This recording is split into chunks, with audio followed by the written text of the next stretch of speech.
The Adventurer's Log 1.1022.20. Hi, I'm Bobby, and you can tell we're going to be talking about Star Trek Discovery today. But before we get to that, let's get to this day in tech history. On today's date, October 22nd, 1938, photocopying was invented. In a makeshift lab on the second floor of a rental house, Chester Carlson and his assistant Otto Kornai successfully invent the process that would lead to the photocopier. Carlson had written down 10.22.38 Astoria on a piece of paper, and these became the historic words that were the first photocopied. Ironically, Kornai had so little faith in the invention that within a year he quit working for Carlson and willingly gave up any claims he had on the process. However, Carlson would later gift Kornai 100 shares of the Xerox Corporation that would eventually be worth $1 million. So, that's today's history. On to Star Trek Discovery. There are spoilers ahead, so fair warning. I'm going to be talking about the first two episodes of Season 3 of Star Trek Discovery. And tidbits of information I found unique. So, you are warned. If you don't want to watch it, don't want the two episodes spoiled, then alright. So, that's a lot to cover. So we see Michael Burnham flying out of the time vortex, wormhole, whatever you want to call it, into 3188. In the process, she runs into a ship that has our new character for the series, Book. Once she lands, she sends a signal back to the past that she said she was going to send to her brother Spock. If you don't know about that, don't know that that's her brother, well, you're out of luck. I spoiled that for you, I'm sorry. But, spoilers ahead, so. So I wouldn't be surprised that if the end of this season, like just a small snippet, if we see Spock in the past with Pike and number one, if we see them acknowledge the signal and leave it at that. Or the first episode of Strange New Worlds, which is about Spock, Captain Pike, Spock, and number one, and the adventures of Enterprise before Kirk gets to it. So, it's about 14 years, I think it is, between then and then. So, we'll see what happens. Alright, so as Burnham is looking for life, looking for the ship that she helped crash, she runs across Book, and they fight. You know, that was dumb. They fight, and he thinks she is trying to steal his cargo. She is saying, I'm just looking for somewhere for me to contact my crew. That is it. I'm not here for cargo. I'm not here to take anything from you. That's it. I just need help. And so he relents and lets her on the ship, and we meet Grudge, who is Book's cat. There's a line that's said in the episode. Again, this is episode 1 of Discovery Season 3. There's a line that's said in the episode that Grudge is a queen. I wonder if there's a certain aspect to that, or if it's just a title that book is given Grudge. We will see. Um, so as Michael is showing Book some of her tech, her tricorder, her communicator, her phaser, and her pack, he realizes it's old tech and calls it ancienty or antique or whatever. And he hatches a plan in his head but doesn't tell Burnham. Um, and how do I put this without giving it away too much? They end up talking, and um, she's asking about the Federation. He says the Federation's not been around, and she's like, "What?" And like, "What happened?" And he talks about how the universe took a left turn, and the burn happened. And she's like, "What's the burn?" He's like, "How do you not know this? Where are you from?" And she tells him she's from the past, and so she knows of nothing that is happening. And he talks about how the nearest natural um, wormhole in the area is about 100 light years away, which is DS9. DS9 orbiting Bajor near the Bajor natural wormhole. So there's a reference to Star Trek DS9. It's the first that we've seen of this season. Um, so they're talking, and he's like, "You're a time traveler." Well, time travel has been outlawed, and all time travel tech has been destroyed since the Temporal Cold War. That is from Star Trek Enterprise. That is Daniels on the left and Archer on the right. Daniels, well, my left. Daniels is here. Archer is here. Daniels is a time traveler from the 29th century, I believe it was. 28th, 29th, whatever. And he's talking about the Temporal Cold War. Boom. There's another Easter egg reference to another Star Trek series. And he says, so Book says, closest natural wormhole is 100 light years away, DS9. Typical Cold War outlawed time travel. And then he said, unless if you have a, where is it? Slipstream tech. Give me a second. Slipstream tech. Unless you have Slipstream tech, like they had in Voyager. This is one of the attempts of them going through Slipstream.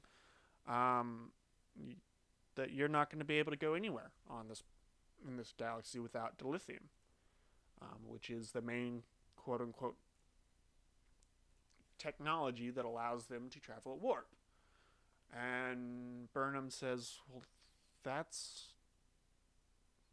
that's going to make it very difficult for the Federation to be around because most of their ships are powered by dilithium, if not all their ships." So, question or theory or whatever. Dilithium. It is a natural element in the Star Trek franchise. Natural founding, forming, whatever. And it is used to facilitate warp drive. There were many, many, many planets that mined dilithium or sold dilithium or whatever.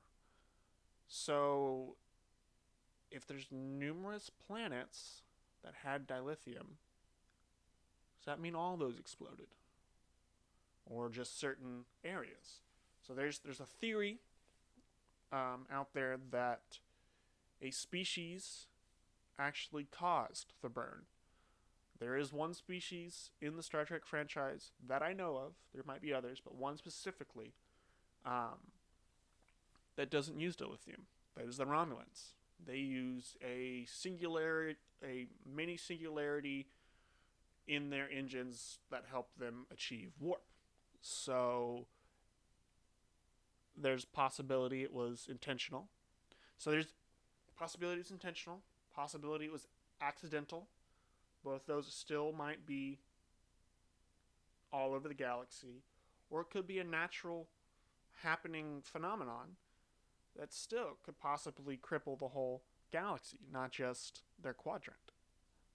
So hopefully we'll find out what actually happened to it, and if it's happened before, will it happen again? Very unique thought. So Michael and Book go to the exchange to exchange her tech for more dilithium, so that he can get off the planet because his dilithium was used up when they crashed into each other. So he's kind of holding her responsible for it, but at the same time, understands it was an accident that they ran into each other. So, as they're there, we find out that the Andorians and the Orions are working together at this exchange, which is a big deal because the Andorians and Orions haven't always been the best of allies. So it's unique. To me, it shows, because the Andorians were part of the Federation. That's key. To me, it shows that that the Federation really is messed up right now. So they're there, and they end up getting what they need and escaping. In the process, Michael is hurt, and Book does this little prayer chant thing, and out of this pond, river, lake, whatever, this plant pops up, and Book takes the enzymes from the plant, puts it on her wound, and it heals. So obviously Book can talk to creatures. So that will be pivotal, at least in my opinion, that'll be pivotal throughout the series. And then it goes back to my question about his cat Grudge. Does that mean Grudge really is a queen? And he can talk to Grudge and understands what Grudge's royalty status is? Or is that just what he calls her? As they're escaping, there is numerous creatures that are with the people that are chasing them. And one of them, in my opinion, again, I don't know for a fact, but this is my opinion, I believe this character I'm about to show you a picture of. Okay. That's Morn from DS9. He was the avid bar regular at Quarks. And in this episode of Star Trek Discovery, we see a version of his species. And we know that from DS9 that his species, that we not learned from him because Morn never talks, but we learn through others who said that Morn has talked, that they're like thousands in, born together or whatever. So I wonder if the creature that was chasing Burnham is a great grandchild of Morn. Don't know if it'll be canon or what, but it's a unique thought. Let's see. So book tells Burnham that um, he has the ability to speak to creatures, and he has been rescuing endangered creatures because the Federation has not been around to save them. And then he takes Burnham to the Starfleet listening post, and in the process, um, learns that this gentleman in the listening post has been living there for pretty much all of his life, and his ancestors and parents and grandparents and all of that have been living there, watching, waiting for Federation ships to show up. But he's not a commissioned officer, so he can't hang the flag that is the Federation flag. And Burnham commissions him and makes him a commissioned officer, and so they hang up the flag. And this. Hold on. This is the flag they hang up. That's the Discovery, or the Starfleet flag. Well, that is a lot different from the original Starfleet flag. Let's see here.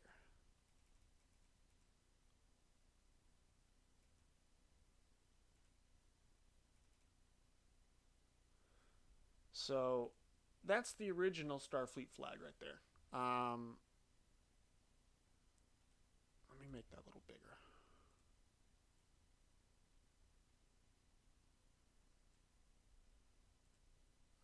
So it's gone from numerous stars to 1, 2, 3, 4, 5 stars. That is a big deal, because the Federation was hundreds, if not hundreds, if not hundreds of civilizations. So that is going to be a big deal. And I would not be surprised. Well, the idea is the rest of the season, they're going to be trying to reinitialize the Federation. So that's the end of the first season. First episode. Second episode, we see the crew crash landing with really good flying onto this planet. The ship's pretty much very damaged. One of the crew seems to not be herself, the pilot, Lieutenant Detmer. Something seems off. At the end of last season, Leland, who was the head of control or whatever, was taken over by the control AI and was a puppet. While he had the ability to make himself into nanoprobes or nanotechnology and take over whoever. I have a theory that Detmer had gotten taken over, or there's something else wrong with her. We'll see. But it is very prevalent in the episode. As the crew are trying to fix the ship, Saru and Tilly go down to the local settlement to see if they can get help repairing certain things and ask for just help in general. As they're walking out, Tilly is talking. She's just jabbering and jabbering and jabbering because that's what Tilly does when she's scared or upset or whatever. She apologizes to Saru, and Saru's like, "I understand. Keep talking. I understand you talk when you're scared, when you're excited. I understand. Continue talking." So that's the first time outside of Michael that we see someone has accepted Tilly's quirks. And to me, my opinion, and this will not be canon, and this will not be whatever,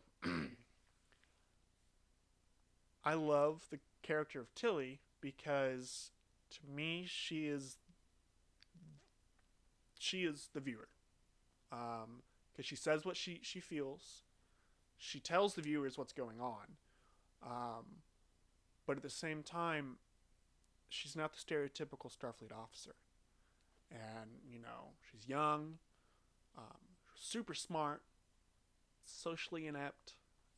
I feel that they've made Tilly be the one for the viewer. So you can always know that Tilly will tell us what we need to know. My theory. So as they're there, they find out that the burn has happened. Haven't been really told much about it, but they've kind of pieced it together that it's about dilithium because they have some in their ship. The courier, the one who brings all their stuff, comes and deduces that the Discovery is time travelers and are from the past, and that they are who they are. Doesn't know exactly who Discovery is, but it definitely realizes real quick that they are time travelers, and so he has intentions to bully the whole crew to get them to give him whatever he wants. And in the process, Georgiou comes and fights him and his crew, and we see Saru use his quills and end up making the guy leave. And we will probably see him again in the season. If not this season, definitely next season. But probably this season. So they get the tech they need to fix the ship, and they take off in the ice. Well, the ice is parasitic, so it's covered the ship at this point. And so they're trying their best to wiggle out of the ice and can't do it. And a ship comes into sensor range, and they're like, oh, great, that's the bullies' people. And the ship pulls them out with the tractor beam and opens a hailing frequency, and it's Michael. Apparently it's been a full year since the last episode and this episode. So it's very unique that they've done it that way, because quantum theory and all of that jazz, quantum dynamics, because she was in the wormhole or singularity before Discovery, she came through, and then they came through. For them, they thought it was instantaneous. But it's like sleeping. When you go to sleep, for you, when you wake up, it's almost instantaneous. Yes, you may have dreams, but it's almost instantaneous. The time has changed. But for the people around, like if you fall asleep in a group of people, they're going to experience the time that you miss, but for you, it's going to be instantaneous. So that's my best way of making it understand for someone. So, it's the first 2 episodes of Discovery. We will definitely find out more about the burn, more about Starfleet, see which species are part of Starfleet. In the trailer, we saw what looks like Trill, so there's a good chance we will see more of them. I know because I've done my reading and all of that. They've mentioned Trill. There's a species that we saw in the trailer that looks a lot like a species that attacked Enterprise in Star Trek Enterprise. We only saw them for 1 episode, didn't have a name, they were very much alien, and they attacked. And this species looks a lot like it, so we'll see if that's them, or if it's another. So that's all I have for today. Y'all enjoy, and I will see y'all tomorrow. Oh, wait. I'm getting ahead of myself. Alright. Take a chance and explore something new to you. Adventure is out there. Go find it. I'll see y'all tomorrow.